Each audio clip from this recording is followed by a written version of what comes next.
আমাদের বাড়ি। বসো এখানটাতে। মা, ও মা, কই গো, আসো। এই তো। এই এটা আমার মা, একটু তাকাও দেখি বাবা। লল ধর তো। কি ব্যাপার? তুই এখানে কি করছিস? কি হলো, তোমরা এরকম করছো কেন? ও তো আমার জন্য বিয়ের সম্বন্ধ নিয়ে এসেছে তোমার কাছে। ও, তোর ছেলের সাথে আমার মেয়ের সম্বন্ধ নিয়ে এসেছিস বুঝি?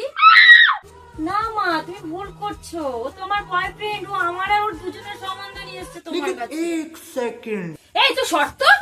ও জানিস আমার সাথে কলেজে থাকতে ও প্রেম করেছে, এখন তুই আমার মেয়ের সাথে প্রেম করছিস? হারামজাদা, দেখাচ্ছি তোকে, দাঁড়া। তোমরা একটু থামবে? ও সরকারি চাকরি করে, তুমি কি সেটা জানো? এই তুমি বসো তো। কি বলছিস? হ্যাঁ, করে? এই জন্যই তো বলছি তোমাকে কখন